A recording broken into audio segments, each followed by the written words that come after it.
The year is 1941. When the Wehrmacht marches east into the Soviet Union, it does so not on wheels but on hooves. 3 million German soldiers move across the vast plains of Eastern Europe. Yet behind the glamour of the Panzer divisions and the roar of the Stuka sirens, another sound dominates the road to Moscow: the clatter of horseshoes, the creak of wooden wagons, and the laboured breathing of animals pulling the burden of modern war. 270,000 horses began the campaign in June, and by autumn more than 100,000 of them are dead from exhaustion, hunger, and Soviet gunfire. Before we jump back in, tell us where you're tuning in from, and if this story touches you, make sure you're subscribed because tomorrow I've saved something extra special for you. General Gotthard Heinrici writes to his wife, "We march 35 kilometers a day. The horses hardly make it along the sand, but we must go on." His words do not belong to a mechanized age. They echo from an older world that refuses to die. For all of Hitler's talk about lightning war, the reality is mud, muscle, and misery. The proud Panzer divisions make up less than 1/10 of the entire Wehrmacht. The rest rely on horses to haul fuel, ammunition, food, and artillery. Every advance depends not on engines, but on animals. Meanwhile, across the Atlantic, American factories awaken. Detroit transforms into an arsenal of democracy. In the same year, the United States builds more trucks than Germany will construct during the entire war. To a German soldier slogging through the eastern mud, the thought of an army rolling entirely on rubber tires sounds like a fantasy. By August, the roads east of Smolensk are no longer roads at all, only rivers of mud carved by wagon wheels. A corporal named Otto Reiser leads 4 horses pulling a 105mm howitzer. Their eyes are sunken, their ribs visible beneath wet fur. Each hoof sinks deep into the sludge, and every metre forward feels like another small battle. Otto writes in his diary, "We must drag the gun by hand. The horses are too weak. Every kilometre one collapses. We cut them loose and leave them for the crows." Behind him, the few motorized trucks of the supply column are stuck, their engines drowning in mud. Gasoline, ammunition, and rations sit stranded, unreachable. Desperate, the Germans seize more horses from nearby villages. Peasants stand by helplessly as their last animals are taken to feed a machine that pretends to be modern. The myth of the unstoppable mechanized army remains alive in propaganda, but the truth on the ground is harsher. 80% of German logistics still runs on hay. At that same moment, American factories operate 24 hours a day.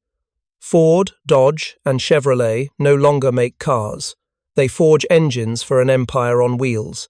In the following years, when Allied forces storm Normandy, the United States will field over 300,000 trucks in Europe alone, each capable of carrying more supplies than an entire German wagon train.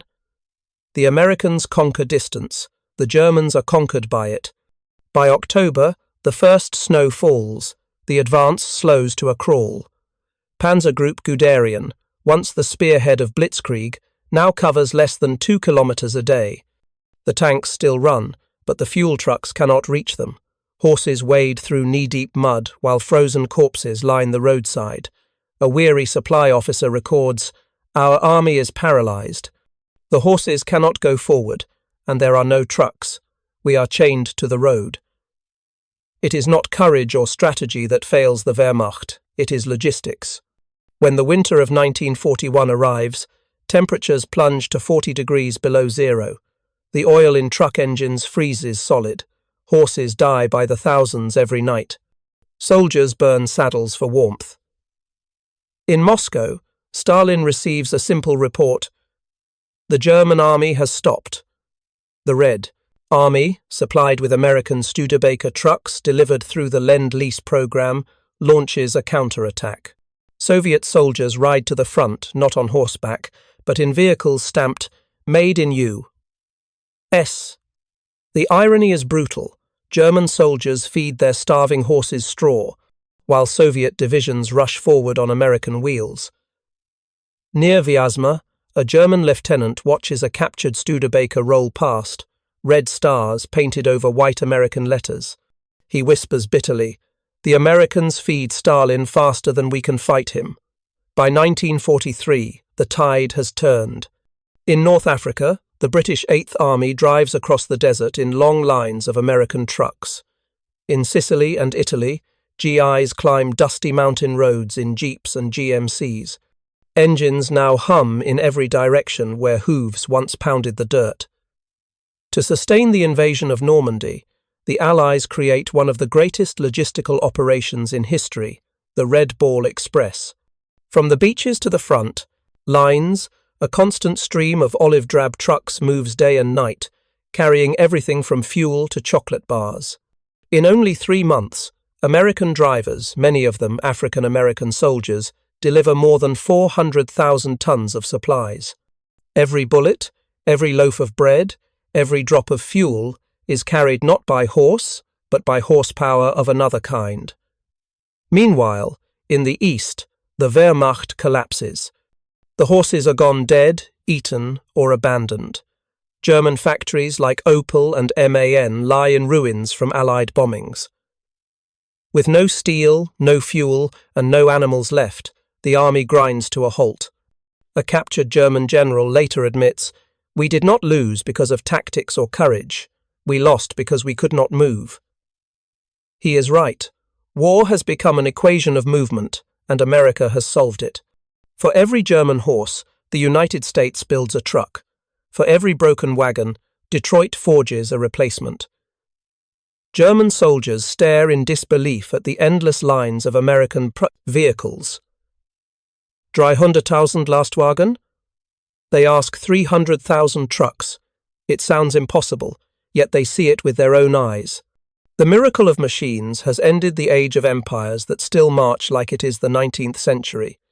By the spring of 1945, Berlin is dying.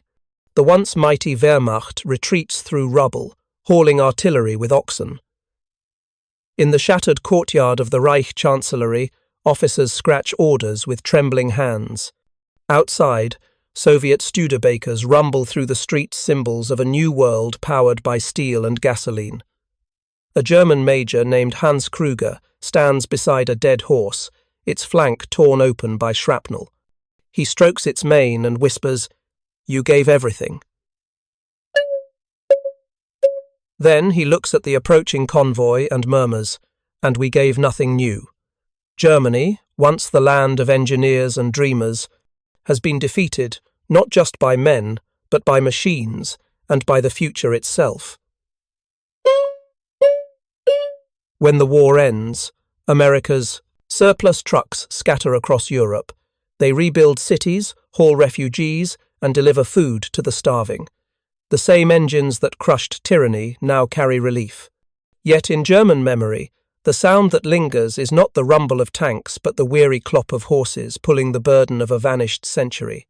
2 decades later, in a museum near Munich, a group of schoolchildren stands before a display, a German army wagon beside an American 2.5-ton truck. The guide explains how one army relied on animals and the other on engines. The children listen quietly, unable to imagine a war fought by horses. But an old man in the corner remembers.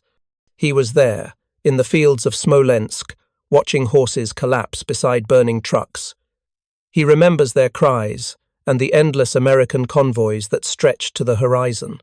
When the guide finishes, the old man says softly, "Do you know what broke us? It wasn't the bombs, it wasn't the Russians, it was time. We were fighting the future with the past." Outside, a modern truck rumbles down the road. The old man closes his eyes and smiles faintly. The world has moved on, and that, perhaps, is victory enough. The Second World War was fought with courage, with blood, and with steel. But beneath all that, beneath the tanks, the planes, and the battles lay a quieter truth. Logistics wins wars. While one empire trusted in horses, another built an army of machines, and in the end, it was not the sound of hooves that echoed across Europe, but the steady hum of engines carrying freedom forward. August 1941. Somewhere east of Smolensk. The roads are no longer roads, just rivers of mud carved by endless wagon wheels. The summer rain has turned the earth into a trap, swallowing boots, wheels, and hooves alike. A corporal named Otto Reiser leads a team of 4 horses pulling a 105mm howitzer. Their eyes are dull, their ribs visible beneath thin coats of mud and sweat. Each breath is a struggle. The animals stumble forward, hooves sinking deep into the mire, their harnesses creaking under the strain. Every metre feels like a battle. Otto writes in his field diary that night, his hands shaking from exhaustion. "We have to drag the gun by hand," he writes. "The horses are too weak. Every kilometre, one collapses. We cut them loose and leave them for the crows." He pauses, looking at his trembling handwriting, the candle flickering low. Outside the tent, the wind carries the groans of dying animals, a grim lullaby for soldiers who once believed in a lightning war. Behind him, trucks from the supply column stand useless, their engines choked with mud and water. The drivers sit on the hoods, smoking silently, staring at the horizon. Gasoline, ammunition, and food all stranded. A convoy meant to move at 30 kilometers an hour now moves at 3. In desperation, the Germans commandeer more horses from every village they occupy. Peasants stand by, helplessly as soldiers take away their only farm animals, their ploughs left useless in the fields. The peasants do not cry or protest. They simply watch, knowing those animals will never return. Still, the myth persists, the myth of the unstoppable German army, the mechanized juggernaut.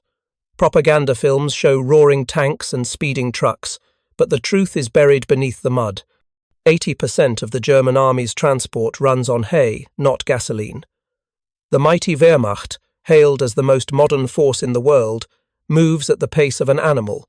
By contrast, halfway across the ocean, the United States hums with mechanical rhythm. In Detroit, assembly lines thunder day and night. Men and women in oil-stained uniforms rivet, weld, and bolt together engines by the thousands. Ford, Dodge, and Chevrolet no longer build cars for families, they build trucks for an empire at war. In the time it takes Otto to move his gun 1 kilometre, America builds another vehicle. While German soldiers dig wheels out of the mud, American engineers perfect the art of mass production. Machines build machines, and the numbers grow with terrifying speed. By the end of that same year, the United States produces more trucks than Germany will manage during the entire war. The contrast is not only technological, it is philosophical. One army clings to the 19th century. The other is already living in the 20th. By October, the first snow begins to fall over the Russian plains. The cold is merciless. The roads freeze, then melt, then freeze again. Horses slip and break their legs on ice. Soldiers wrap rags around their boots, their breath turning to mist. The supply columns stretch for miles, endless chains of wagons pulled by dying beasts. Otto writes again, "We march until the horses collapse. We shoot them. We eat them. The taste is terrible, but hunger is worse." Further west, an officer of logistics files a report to Berlin. "We are short of animals, short of fodder, short of fuel. The men are cold and hungry. The vehicles cannot move." His words reach headquarters, but by the time they arrive, it is already too late. The German war machine, once feared as a force of lightning, now drowns in mud and frost. And yet, in America, the assembly lines keep turning. A single factory in Michigan produces more engines in 1 month than Germany can in a season. Workers take shifts around the clock, 3 shifts a day, 7 days a week. Steel flows like water, and the hum of machinery becomes the pulse of victory. While Otto struggles to keep his horses alive, American soldiers train to drive convoys that will one day stretch across continents. By 1942, the difference becomes undeniable. The American army begins to move with unprecedented speed. Jeep, Dodge, and GMC become words as familiar to soldiers as rifle and helmet. When the Allies land in North Africa, it is not horses that carry them forward, it is engines. Desert winds, whip through endless lines of trucks, each carrying supplies, fuel, and food. The Germans watch from across the dunes, stunned by the endless mobility of their enemy. But back on the Eastern Front, Otto and his comrades still fight the same war their grandfathers fought in 1914. When their horses die, they use oxen. When the oxen die, they use manpower. Soldiers push wagons themselves through the slush, their uniforms stiff with frost. One sergeant mutters, "This is not war, this is punishment." The mud becomes a graveyard. Horses lie half buried in the dirt, frozen where they fell. Artillery pieces sit abandoned beside them, too heavy to move. The air smells of rot and iron. German soldiers whisper that even the land itself is an enemy. They begin to understand that no amount of courage can overcome a broken supply line. As winter deepens, the Red Army strikes back.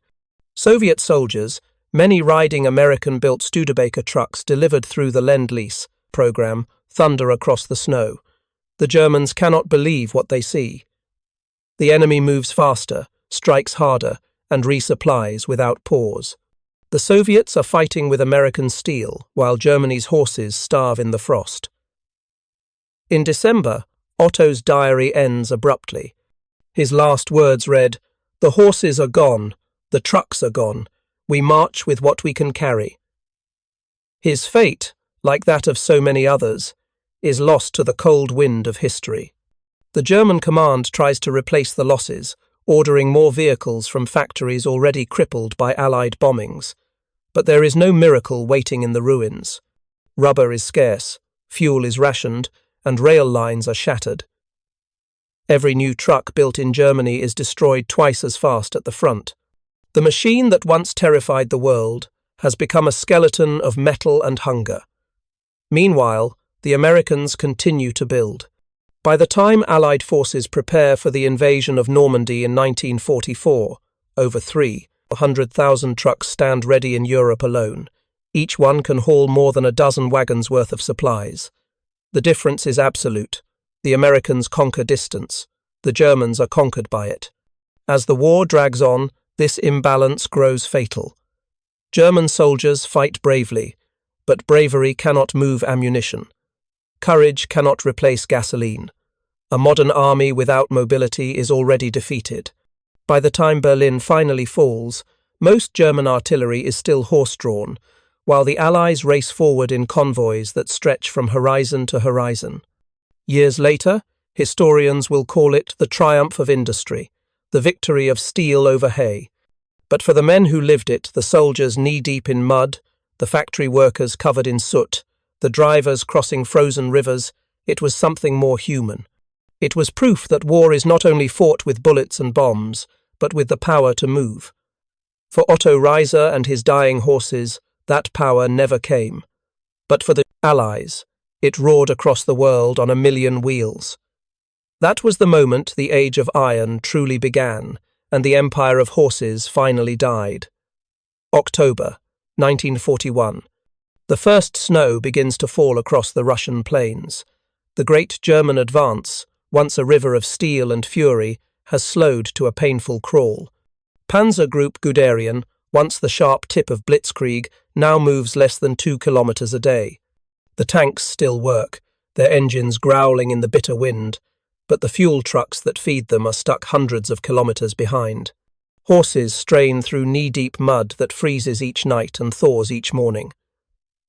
The corpses of animals line the road in grotesque rows, hooves frozen in the air, eyes glazed, mouths full of frost.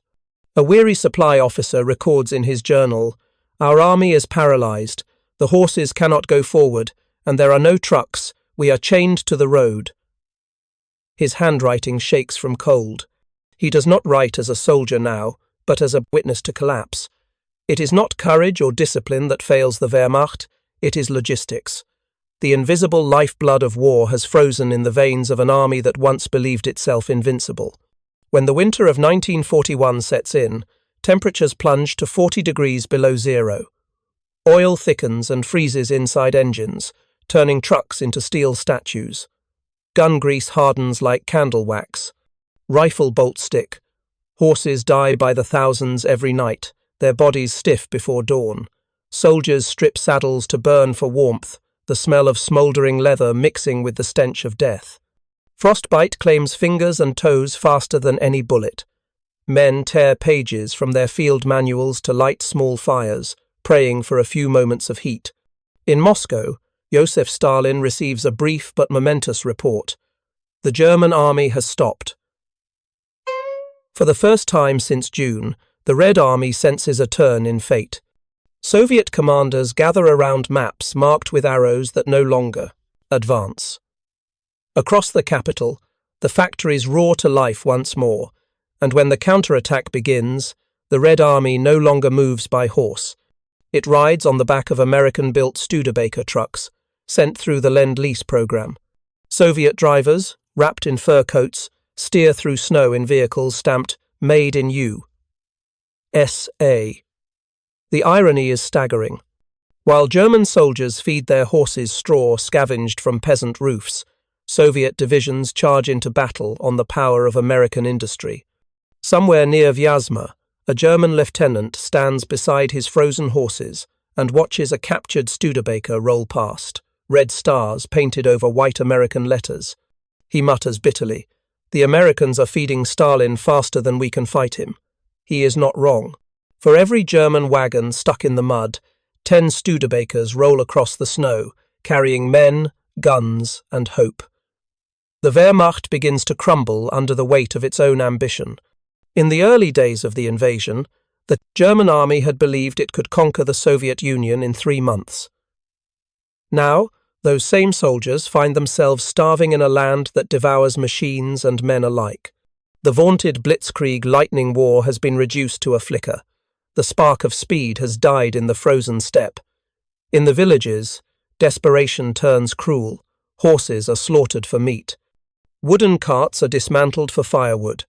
Officers send frantic requests for motorized transport, but the factories back in Germany cannot deliver. Allied bombers strike rail lines, fuel depots, and assembly plants. Whatever trucks remain are consumed faster than they can be built. The Wehrmacht's great war engine, once fueled by precision and planning, becomes a lumbering giant trapped in ice. A field mechanic named Franz Heidemann writes home to his wife in December. "We are fighting a war that does not move," he says. "Engines freeze, men freeze, and the world itself seems to fight against us. Our horses fall, and our tanks sit idle. We live in the age of machines, yet we are crawling through the snow like peasants." His words echo the truth of the front. An empire of steel reduced to an army of beggars. By January, the Red Army has turned the tide. Soviet troops pour westward, firing from the backs of Lend-Lease trucks, singing songs as they advance. The Germans retreat, step by step, leaving behind burned wagons and carcasses. The Luftwaffe can no longer supply them. The frozen airfields are silent, engines unable to start. One officer notes grimly, "We have lost not only our mobility but our meaning. We were supposed to be the army of the future, now we fight like the past." And in America, the contrast could not be sharper. While German soldiers starve in the snow, Detroit runs 24 hours a day. Assembly lines hum with unstoppable rhythm. Men hammer rivets, women drive forklifts and weld steel. Sparks fly like fireworks. The city breathes smoke and iron, and every breath builds another truck, another tank, another weapon for freedom. America is not merely fighting, it is outproducing. The German army bleeds in the mud, while American factories roar with life. When spring finally arrives in 1942, the snow melts into mud once more. The Wehrmacht tries to push forward, but the roads vanish under torrents of brown water. Horses collapse, exhausted beyond recovery. Trucks sink to their axles. Soldiers pull ropes with numb hands, shouting in vain. The mud claims everything. Guderian himself admits in his report, "The road east is not measured in distance but in bodies." By summer, the Soviets have fully adapted to modern warfare. Columns of Studebakers haul artillery faster than any horse could dream. Tanks arrive at the front, freshly refueled and rearmed. The Red Army has learned what the Germans refused to see, that war belongs to those who can move. The Germans, still trapped by their dependence on animals, can only fight where their horses can walk. The rest of the world now drives. The difference between the two armies becomes the difference between centuries. The Germans still fight as soldiers of the 19th century, marching, dragging, enduring. The Soviets and the Americans fight as soldiers of the 20th, riding, transporting, accelerating.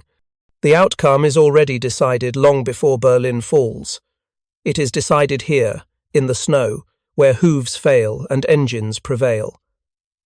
As the year ends, the German front retreats hundreds of kilometers. Entire divisions are swallowed by the vast Russian landscape. The horses are gone, the men are starving, and the dream of conquest has frozen to death. One surviving report from a field officer reads simply, "We have no fuel, no animals, no movement." He does not ask for reinforcements, only for mercy. Preparing and narrating this story took us a lot of time, so if you are enjoying it, subscribe to our channel. It means a lot to us. Now, back to the story. Back in Germany, propaganda still speaks of victory. Newsreels show tanks rolling proudly across fields of summer wheat, while in truth, those same tanks are buried in snow and silence. Families in Berlin believe their sons are marching toward Moscow. In reality, they are standing still, waiting for fuel that will never come. By the time 1942 draws to a close, the myth of the mechanized Wehrmacht has been shattered beyond repair. Blitzkrieg is dead.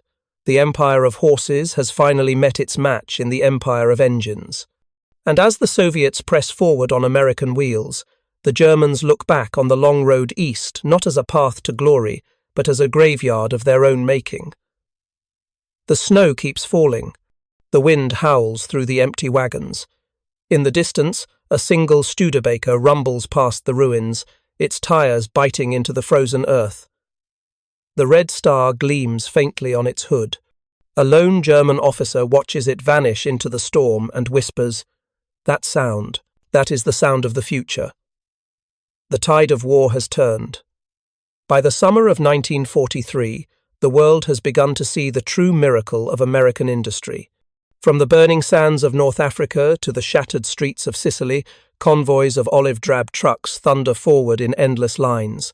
The British Eighth Army, once bogged down in desert dust and distance, now moves with a new rhythm, the rhythm of engines. Jeep, Dodge, Studebaker, and GMC become the new beasts of burden. Men ride not on saddles, but on steel.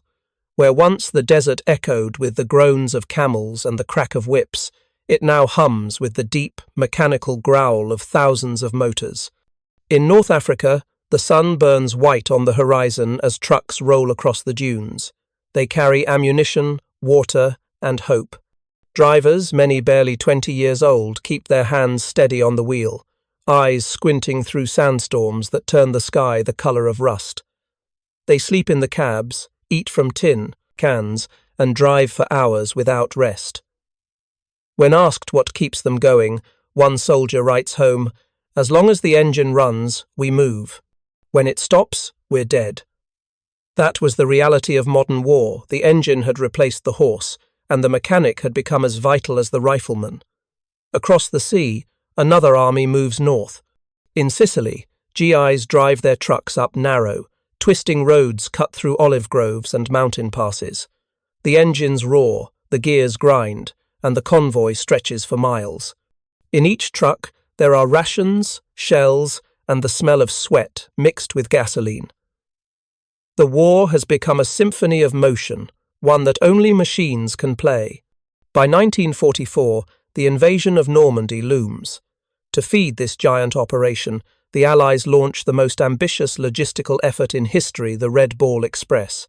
It is a name that would come to symbolize not just supply, but speed, endurance, and the unity of purpose. From the beaches of France to the front, lines hundreds of kilometers inland, an unbroken chain of trucks rolls day and night. Each vehicle carries the lifeblood of war fuel, ammunition, food, and medical supplies. Most of the drivers are young African-American soldiers serving in segregated units. They drive under constant threat of air raids, ambushes, and exhaustion. Yet they keep moving.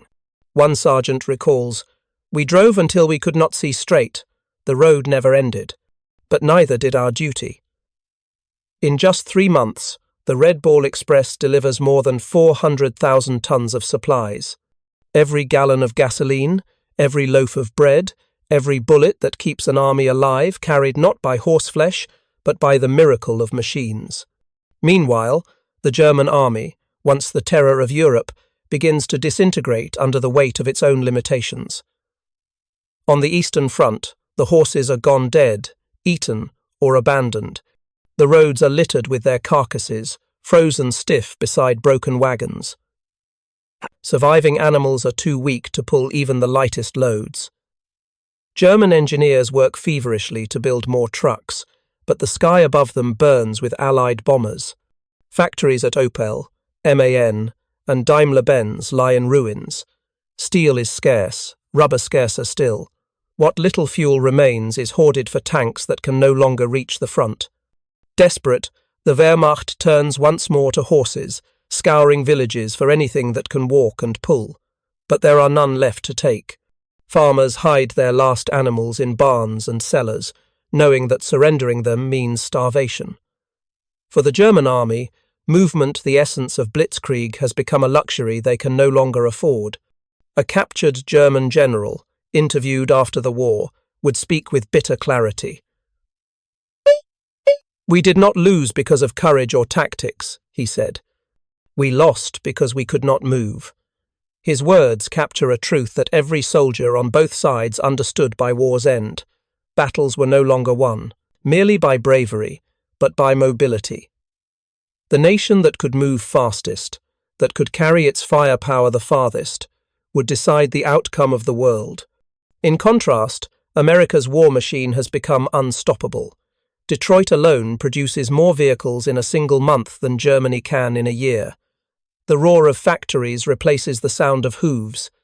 Conveyor belts stretch like veins through massive buildings, pumping out engines, axles, and tires. Men and women work side by side in shifts around the clock. Rosie the Riveter's call echoes through the steel corridors. "We can do it." And they do. Every minute, somewhere in America, a new truck rolls off an assembly line. From Ford to Chevrolet, from Studebaker to Dodge, the machines keep coming, an iron tide that no nation on earth can match. Mechanics, welders, engineers, and drivers all play their part in this symphony of production. A country that once built cars for families now builds machines to carry freedom across continents. On the front lines, soldiers begin to understand just how much their lives depend on these machines. A single truck carries more than a dozen wagons worth of supplies. Fuel arrives on time, food stays fresh, and ammunition flows like water. It is not glamour that wins wars, it is logistics. And logistics now runs on gasoline. As the Allies push deeper into France, the Red Ball Express becomes both lifeline and legend. Drivers push their trucks to the limit, engines screaming, tires melting from heat. They drive without headlights through blacked-out nights to avoid German aircraft. Rain turns the dirt roads into rivers of mud, but they keep going. One soldier later said, "We didn't have time to be heroes. We just had to deliver." And deliver they did, mile after mile, ton after ton, until the Allied armies reached the German border. For the men on the receiving end of those supplies, the difference is life itself. A tank without fuel is a coffin. An army without food is a ghost. But for the Allies, the trucks never stop. The miracle of machines keeps them alive, keeps them moving, keeps them fighting. By the winter of 1944, Germany is collapsing. On the Western Front, columns of American vehicles roll eastward without end. On the Eastern Front, Soviet soldiers ride into battle on the same American Studebakers that once stunned Otto Reiser and his frozen comrades. The Germans, still marching on foot or hitching their artillery to skeletal horses, can only watch in disbelief.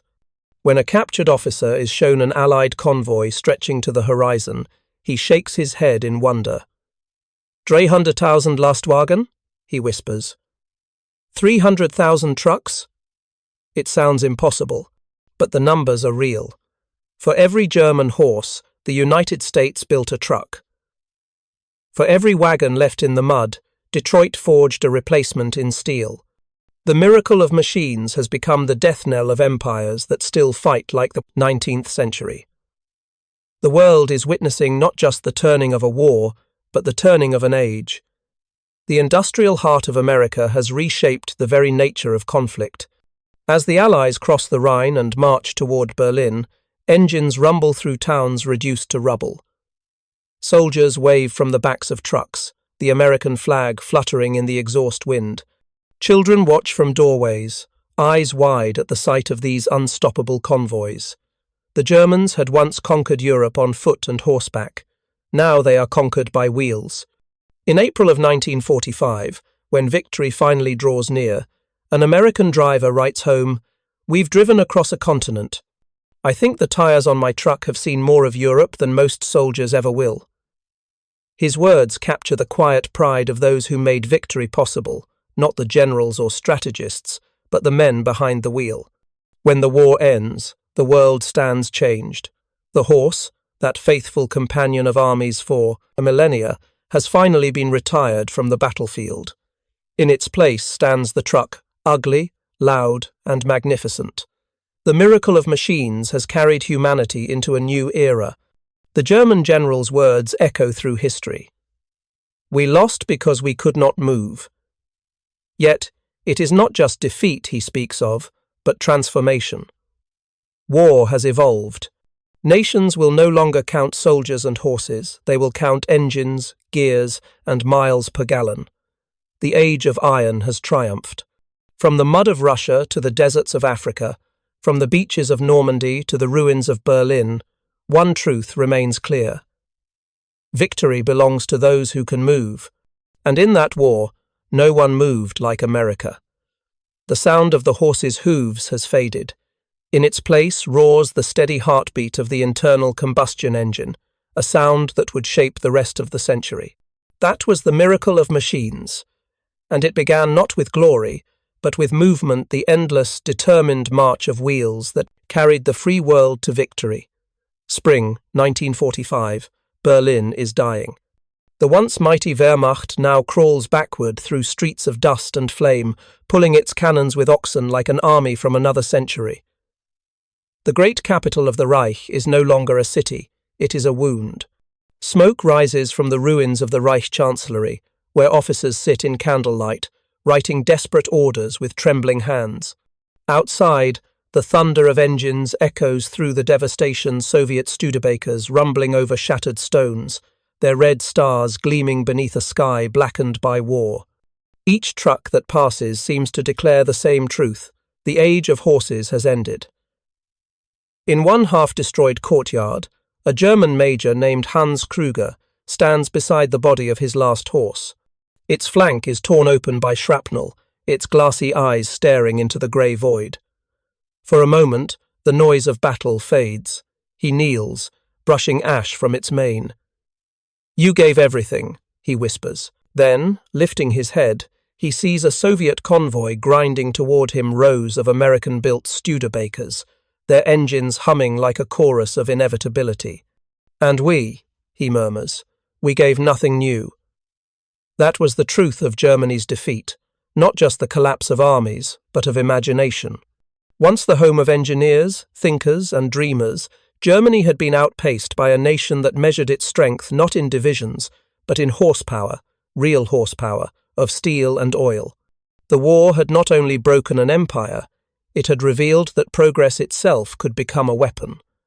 As the Soviet troops close in, the Wehrmacht fights on with weapons that no longer belong to the modern age. Horses pull artillery through streets choked with rubble.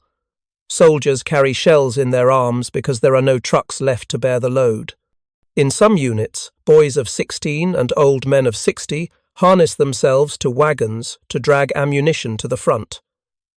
The empire that once promised, lightning war now moves slower than the weather. Everywhere in Berlin, the past and the future collide.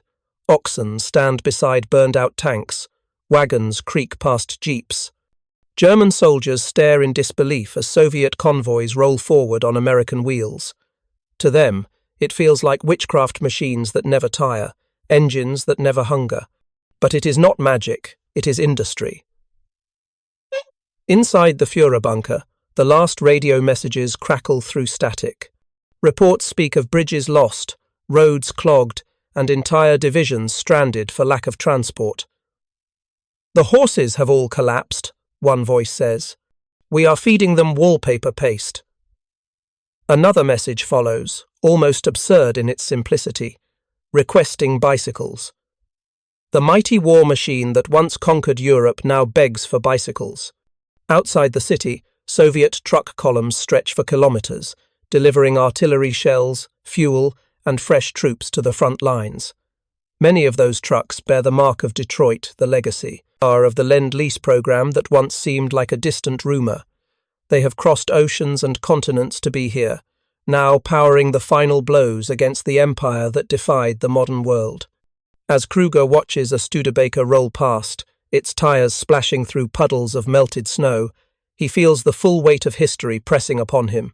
The same hands that once guided scientific triumphs now clutch at rifles made obsolete by progress. He remembers his father, a soldier in the Great War, marching behind horses that looked just like this one. 2 wars, 2 generations, and the same animal bearing the burden. The world had changed, but Germany had not. When the guns finally fall silent, Berlin lies broken beyond recognition. Buildings that once stood as symbols of empire are now skeletal ruins. Between them, the true victors of the war rumble onward trucks carrying food, medicine, and survivors. Soviet soldiers unload crates stamped with American letters. Inside are canned goods, blankets, and tools. The same machines that brought destruction now bring life. Across Europe, those surplus vehicles become the arteries of recovery. In Poland, they haul timber for rebuilding homes. In France, they carry refugees back to their villages. In Italy, they transport wheat to starving towns. The same Studebakers and GMCs that rolled through fire and blood now rebuild the very world they once helped to destroy. The engine of war becomes the engine of renewal. Meanwhile, Germany is left in silence. For the first time in generations, the roads are empty of marching boots. The sound that fills the air is not of engines, but of hooves, the slow, tired clop of horses dragging wagons piled with bricks, bread, and memory. A generation that once dreamed of conquering the world with steel now rebuilds it with wood and rope. In the ruins of Munich, a farmer harnesses his one remaining horse to a plough. The fields, untouched for years, are hard as stone. As the blade cuts through the soil, he looks up to see an American truck rumbling down the road, hauling sacks of flour to a nearby town. He pauses, watching the machine vanish into the distance, and wonders what the future will sound like when even the horses are gone. For the survivors of the Wehrmacht, the memory of defeat is heavy not just in body, but in spirit. Veterans returning from the front speak less of battles than of exhaustion, of walking endless miles beside dying horses, of trying to pull a dead century into a new one. "We lost to fuel," one man says simply. Another adds, "Our courage was enough for the past, not for the future."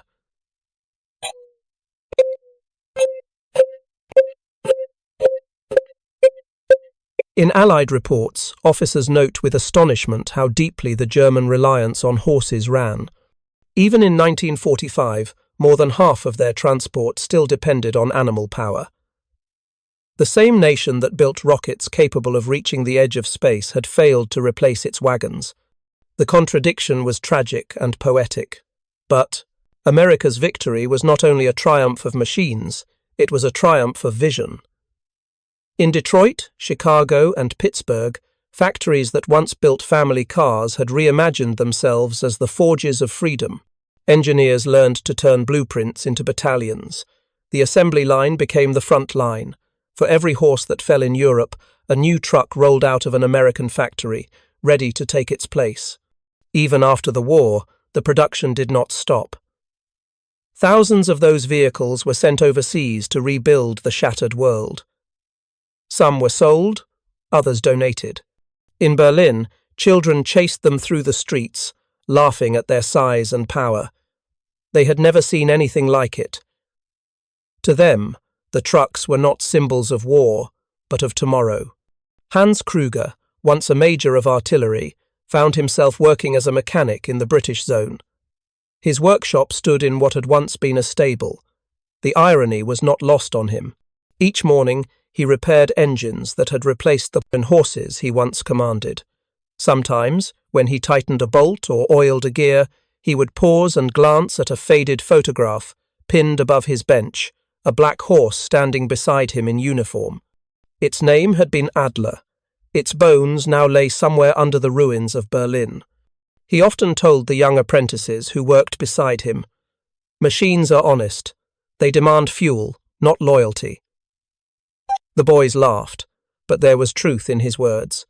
Humanity had entered a new age, an age where strength no longer came from muscle or courage, but from motion. Progress had its own gravity, and those who could not move with it would be crushed beneath its weight. By 1947, Europe begins to breathe again. Cities rise from ashes, and the horse-drawn cart becomes a relic.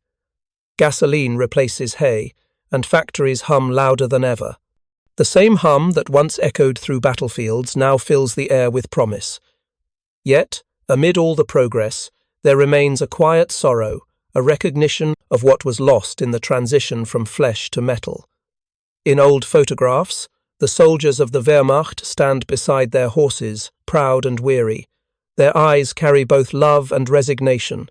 They did not yet know that they were the last generation of warriors to ride into battle on living creatures. The next wars, if they came, would be fought entirely by machines. Decades later, historians would call it inevitable, the shift from hoof to wheel, from hay to fuel. But for those who lived it, it felt like betrayal. To men like Hans Kruger, the death of the horse was the death of something human, something loyal and noble that engines could never replace. And yet, deep down, even he understood. The world could not go backward. Berlin, once rebuilt, would become a city of cars, its streets paved for the future. Children would grow up without ever hearing the sound of hooves on cobblestone. They would know only the steady hum of engines, the sound of progress, the weight of victory. In the end, when history remembers 1945, it will speak of battles and borders, of generals and nations. But beneath those grand stories lies a quieter truth, that an empire fell not because it lacked courage, but because it clung too tightly to the past. And somewhere, in the echo of Berlin's empty streets, one might still imagine the fading rhythm of hooves, the weary clop of horses pulling the burden of a lost century, disappearing slowly beneath the roar of the machines that replaced them. 2 decades later, in a quiet museum near Munich, a group of schoolchildren gathers around a display. On one side stands a wooden German army wagon, its wheels cracked, its iron rims rusted by time. Beside it, gleaming under soft light, rests an American 2.5-ton truck, olive green and enormous. The contrast is almost absurd, an artifact of the 19th century beside a creation of the 20th.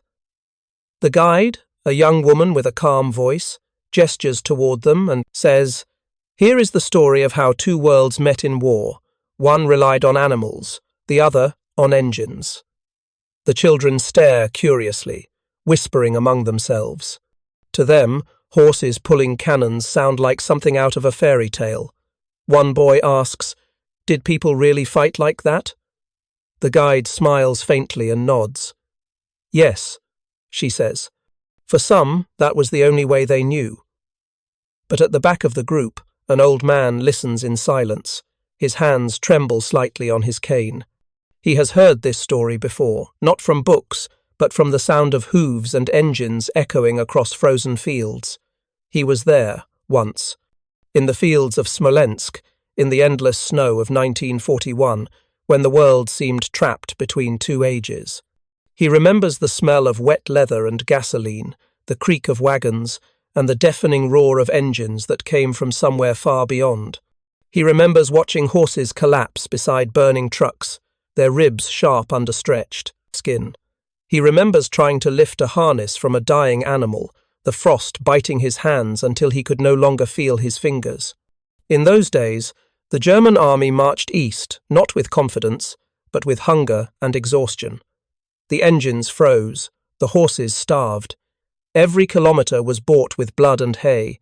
He remembers hearing the distant hum of engines, endless convoys of American trucks feeding the Red Army, rumbling through the mud with a power that seemed unreal.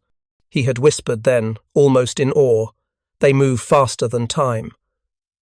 Now, standing in the museum, he hears the guide repeat facts he once lived through. By the end of the war, she says, Germany still relied on over 1.5 million horses, while the Allies relied almost entirely on motor vehicles. That was the difference. That was progress. The children nod, their eyes wide. But the old man knows that progress is not so simple. It comes with a cost measured not just in steel and oil, but in memory. When the guide finishes, she invites questions. For a moment, there is only the shuffling of feet. Then the old man steps forward. His voice is soft, roughened by age, but every word carries weight. "Do you know what broke us?" he asks. The children turn to him, surprised. "It wasn't the bombs," he continues. "It wasn't even the Russians. It was time. We were fighting the future with the past." The room falls silent. The guide lowers her gaze. The children look at him, unsure whether they should speak. But the old man simply nods once, as if answering a question that no one asked. He looks again at the American truck, its metal still gleaming after all these years, and then at the wagon, its wood splintered and fragile. Two worlds, side by side, 2 centuries colliding. Outside, a modern truck rumbles past the museum, its diesel engine humming easily down the road. The sound filters through the open window, steady, confident, alive. The old man closes his eyes. The noise reminds him of victory, of loss, and of something else entirely: inevitability. He smiles faintly. The world has moved on, and that, perhaps, is victory enough. As he leaves the museum, the children watch him go. One girl whispers, "Was he in the war?" The guide nods slowly. "Yes," she says, and he remembers it not for what was won, but for what was left behind.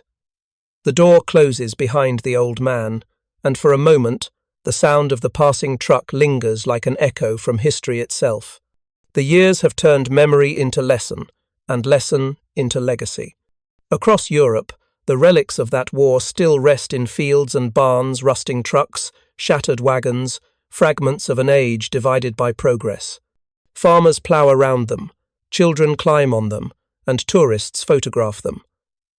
Few stop to think about what they truly mean. They are not just remnants of battle. They are reminders of the moment humanity crossed a threshold from a world powered by muscle to one powered by machines. The Second World War was fought with courage, with blood, and with steel. But beneath the noise of guns and glory lay a quieter truth. Logistics wins wars. The men who drove the trucks, who repaired engines in freezing mud, who fueled tanks under fire, they were the arteries of victory. Without them, no army could move, no front could hold, no liberation could come. While one empire trusted in horses, another built an army of engines. And in the end, it was not the sound of hooves that echoed across Europe, it was the hum of trucks carrying freedom forward. In America, after the war, many of those same vehicles found new lives.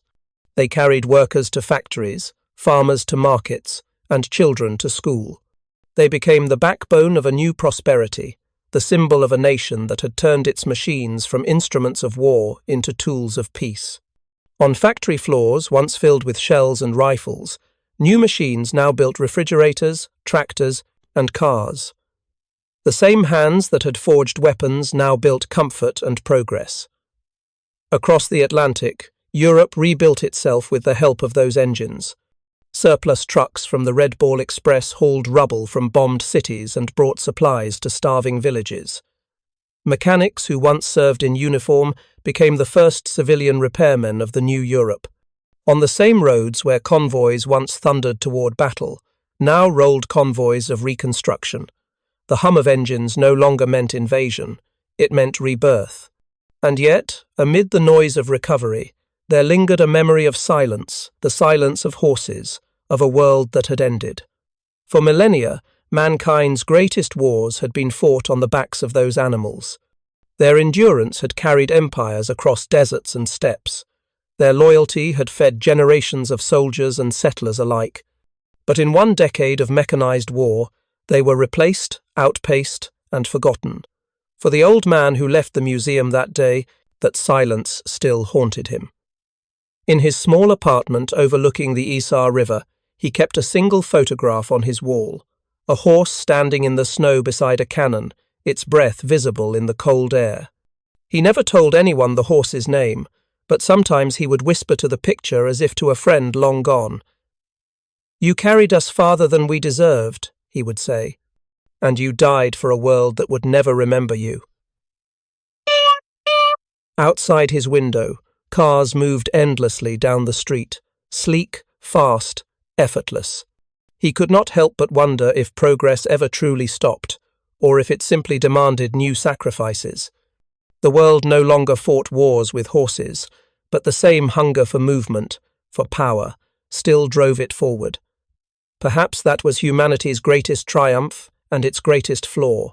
In the archives of war museums, curators preserve the artifacts of that transformation: steel helmets, oil-stained maps, and photographs of convoys snaking through Europe.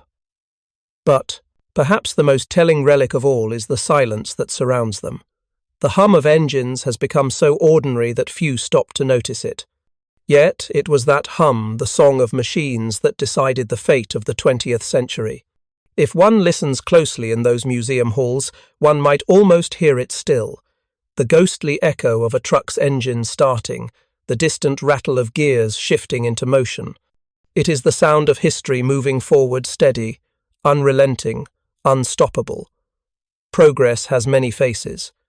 In 1945, it looked like an American truck cresting a hill outside Berlin, its driver waving to cheering children.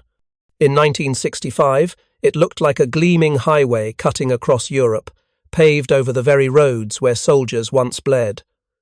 In both, the message was the same: movement is freedom. The old man dies quietly one winter night, his hand resting on that faded photograph. When his grandchildren find it, they bring it to the same museum in Munich. The curator places it near the wagon and the truck, beneath a small plaque that reads, "Dedicated to all who marched, rode, or drove toward the future." Visitors pass by, pausing to look at the image of the horse in the snow. Some smile, some linger, but few understand the full story behind it. Yet in that moment, the past and the future share the same space once again. Outside, traffic hums along the highway beyond the museum walls. Trucks and cars glide by, their engines smooth and confident. Each one is a descendant of those that rolled through Europe 2 decades earlier, carrying not just supplies, but the promise of change. And so the story ends where it began, with motion. The war that once divided the world by hooves and wheels now lives on in the quiet rhythm of engines that never stop. The old man's words echo across time: "We were fighting the future with the past." And history answers him, softly but firmly: the future always wins. Up next, you've got 2 more standout stories right on your screen. If this one hit the mark, you won't want to pass these up. Just click and check them out. And don't forget to subscribe and turn on the notification bell so you don't miss any upload from us.